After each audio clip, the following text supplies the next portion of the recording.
With flowers in hand, I headed to my wife's workplace to surprise her after a long business trip. The moment I pushed open her office door, I saw her with her boss in a way that destroyed me. I left silently, but when the news broke that same evening about her boss's arrest, I realized I had stumbled into something much bigger. My name is David Mitchell, and the story I'm about to tell you began on one of Chicago's coldest January days. That day, I'd just returned from a 3-week business trip to Denver, and I had come up with the perfect plan to surprise my wife, Sarah. Sarah worked at the prestigious Hamilton and Associates law firm in downtown Chicago. I thought we were living through the happiest period of our 8-year marriage. She was a successful legal consultant, and I worked as a project manager at a tech company. From the outside, we were one of Chicago's perfect couples. That morning, when Sarah left for work, she told me, "I'll be late tonight. We have a big case." I had heard that same sentence so many times in recent months that it was starting to sound strange to my ears. But I wasn't a bad husband. I supported my wife's career and was proud of her success. After returning from Denver, I wanted to show her how much I had missed her. I bought her favorite white roses from the most expensive florist on Michigan Avenue. I paid a full $100 for those flowers, but it was worth every penny to see the happiness on Sarah's face. As I rode up to the 42nd floor of Willis Tower where Hamilton and Associates was located, my heart was pounding with excitement. Jennifer at the reception knew me. "Mr. Mitchell, what a nice surprise. Are you going to Mrs. Mitchell's office?" "Yes, I want to surprise her," I said with a smile. "How romantic." "She's currently in a meeting with Mr. Harrison, but..." Before Jennifer could finish her sentence, I had started walking toward Sarah's office. Marcus Harrison was one of the founding partners of the firm, a handsome, wealthy, and powerful man. Sarah often mentioned him, but I had never been suspicious. Sarah's office door was half open. Before looking inside, I was about to call out to her when what I saw became one of the worst moments of my life. Sarah was sitting in Marcus's lap. Her hands were on his collar, and they were kissing. Not just kissing. This was completely passionate. Marcus's hands were on Sarah's waist, and Sarah, my wife, was embracing him as if I had never existed in her life. I froze in that moment. The flowers in my hand began to feel so heavy that it felt like gravity was taking them from my grasp. But I didn't make a sound. I just watched, and what I saw was proof that my 8-year marriage was a lie. Sarah whispered something in Marcus's ear, and they both laughed. That laugh. That was a type of laugh she had never given me. Sincere, intimate, the laugh of someone in love. I slowly stepped back. I was almost holding my breath so my footsteps wouldn't be heard. When I got to the corridor, I told Jennifer, "Her meeting is going to run long. I'll give her the flowers at home." I was surprised that my voice didn't tremble. As I got on the elevator, thousands of questions ran through my mind. How long had this been going on? Were all those nights Sarah came home late really work? Wasn't Marcus married? How could I have been so blind? When I got home, I threw the flowers in the trash and poured myself a large whiskey. It was only 3 o'clock, but I didn't care. I picked up my phone and started thinking about Sarah's behavior in recent months.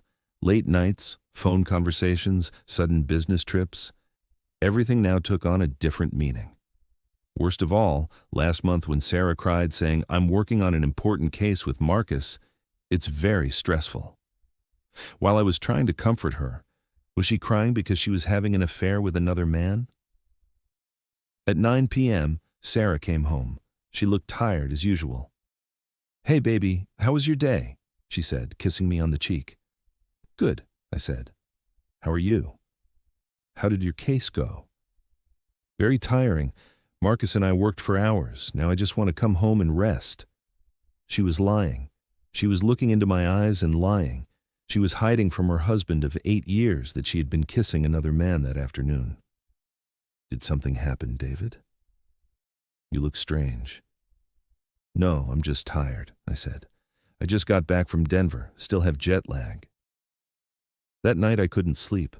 While Sarah slept peacefully beside me, I stared at the ceiling, thinking about what to do. Should I confront my wife? Should I hire a private detective?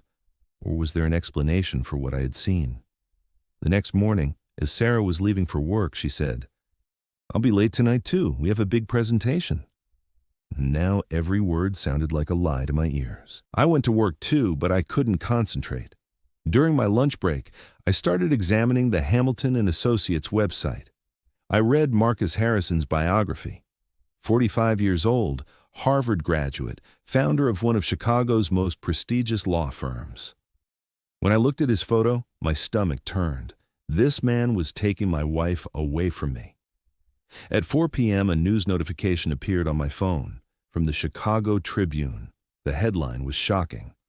Prestigious law firm partner arrested on bribery and money laundering charges. When I opened the news, I couldn't believe my eyes. Marcus Harrison had been arrested by the FBI. According to the report, Harrison had been helping organized crime groups launder money for years. He was taking bribes and trying to influence court decisions. The news had Harrison's photo. When I saw him in handcuffs, I felt strangely relieved. But then a terrible truth occurred to me. What was Sarah doing with this man? I rushed home. Sarah hadn't come home yet. I opened her computer and tried her password. Her birthday? No. Our wedding anniversary? No. Then it occurred to me. Marcus Harrison's birthday. The computer opened. I started examining Sarah's emails. What I saw was the worst 10 minutes of my life. There were hundreds of emails between her and Marcus, not just work emails, but love letters, meeting plans, even detailed conversations about what they would do during my business trips. One email particularly caught my attention. From last week, "Sarah, it's time to divorce David. The plan is ready. My lawyer has arranged everything. You should be with me. This secrecy is killing me." Sarah's response, "Marcus, I'm not ready yet. I don't want to hurt David. Give me a little more time." She didn't want to hurt me. What kind of joke was this? She was cheating on me but didn't want to hurt me. But the most shocking thing was another email chain. Marcus and Sarah weren't just having an affair. Sarah was involved in Marcus's dirty business. They were manipulating some cases at Hamilton and Associates. Sarah was playing an active role in Marcus's money laundering operations. In one email, Marcus wrote, "Today's transfer is complete. $2.5 million went to the Cayman Islands account. You're perfect, Sarah. Together we'll be very powerful." Sarah's response, "We need to be careful. I need to keep acting normal so David doesn't suspect." Acting normal. While acting normal with me, she was laundering millions of dollars. Just then, the door opened. Sarah was home. "David, are you here?" she called. I quickly closed the computer and went to the living room. "Yes, I came home early," I said. When Sarah saw me, she looked at me with a strange expression. "Is everything okay? You look very pale." "Your boss has been arrested," I said. "I saw it on the news." Sarah's face went white. She dropped her bag. What do you mean?" "Marcus Harrison, he was arrested by the FBI for bribery and money laundering charges." Sarah collapsed onto the couch. Her hands were shaking. "This is impossible. Marcus wouldn't do such a thing." "Are you very close?" I asked. There was a tone in my voice. "I mean, he's my boss. Of course we're close, but these accusations, this is very shocking." She continued to lie. But now I could play games too. "Sarah, I need to tell you something," I said. "I came to your office today to surprise you." Her eyes widened. "You came to my office?" "Yes, but you were in a meeting. Jennifer told me." Sarah looked relieved. "Oh yes, it was a very busy day." "I brought flowers," I said, "but I left without giving them. Maybe I'll give them tomorrow." "You're so sweet," she said, and kissed me. The same lips had kissed another man just hours ago. That night I couldn't sleep again. When Sarah was leaving for work in the morning, she said, "Today will be chaos. Marcus's arrest shocked everyone." After Sarah left, I called my lawyer. Robert Steele was a friend from university and now specialized in family law. "Bob, I need an urgent appointment." "David?" "What happened?" "My wife is cheating on me, and I think she's involved in some illegal business." Wow, come right away. When I went to Robert's office, I told him everything. What I saw, the emails, Marcus's arrest. David, this is very serious. Sarah may potentially be involved in federal crimes. You could be in danger too. What do you mean? If Sarah is really involved in money laundering, the FBI might think you knew about it too. Do you and Sarah have joint accounts? Yes, of course. There could be suspicious money movements in those accounts. We need to check immediately. I called my bank and requested account statements. The results were terrible. In the last 6 months, a total of $800,000 had been deposited into our joint account, in small amounts, from different sources. Where is this money coming from? I asked Sarah that evening. What money? The extra money in our account. Almost $1 million. Sarah had panicked. Those are my bonuses. Performance bonuses I received from the company. $800,000 in bonuses? Sarah, your salary is $120,000 a year. David, why are you asking so many questions? It's like you're interrogating me. Because I want to know the source of the money, especially after your boss was arrested. Sarah started crying. David, please, I'm going through a very difficult period. Marcus's arrest affected everyone. I might lose my job. I wanted to comfort her. We had been married for 8 years, but now every move, every word felt fake. The next day I met with Robert again. I showed him the money movements in the bank. David, this is very bad. These money transfers are a classic sign of money laundering. Sarah is definitely involved in Marcus's operation. So what should I do? You have 2 options. Either you go to the FBI and cooperate, or you wait for Sarah to bring you down too. FBI. I had never thought about going to the FBI in my life. What happens if I go to the FBI? You might need to testify against Sarah, but it protects you. If you don't go, they might think you're an accomplice too. That night when I came home, I found Sarah in the kitchen. She was talking on the phone. No, everything is under control. David doesn't know anything. Yes, I cleaned the accounts. I'm flying to Cayman on Monday. When she saw me, she immediately hung up the phone. Who are you talking to? I asked. My mother. She was worried about Marcus's situation. Another lie. Sarah's mother had died 3 years ago. That night, after Sarah fell asleep, I took her phone. Her password was our wedding anniversary. How ironic. On the phone were her latest messages with Marcus. He was even messaging from prison. Marcus. Sarah, the plan has changed. Go to Cayman immediately. Empty the accounts. Sarah. David is getting suspicious. How can I go? Marcus. Make up a business trip excuse. I'll be out in 3 days too. We'll meet there.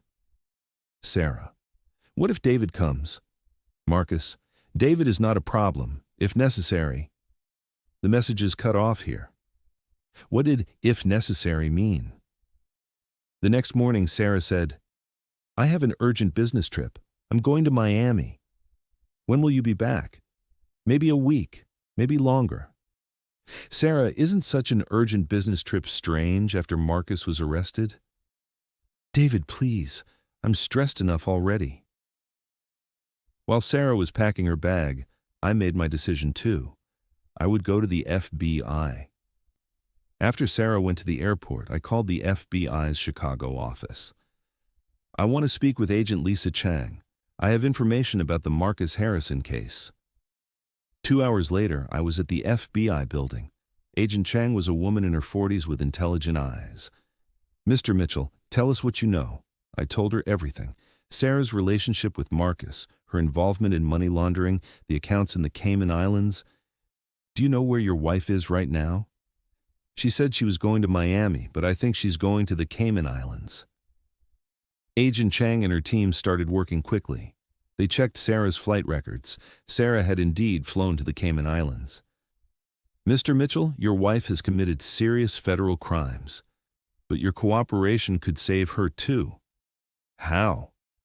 If Sarah returns and cooperates, her sentence could be reduced, but first she needs to return the money in the accounts. I called Sarah. She didn't answer. I sent a message. Sarah, I know everything. Please come back. I talked to the FBI. You can still be saved. Hours later, a reply came.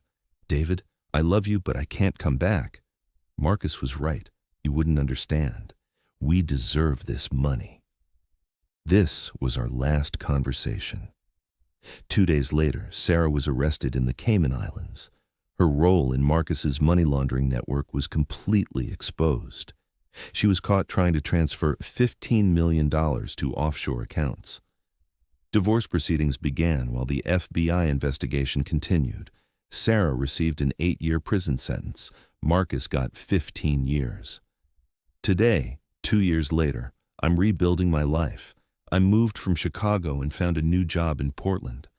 I still have trust issues, but I'm seeing a therapist. Sometimes I think about that day. If I hadn't taken flowers to Sarah's office, would I have ever learned this truth? Maybe Sarah would have completed her plan, and I would have remained the cheated husband without knowing anything. But now I know that sometimes the worst truth is better than the most beautiful lies. And those flowers saved my life.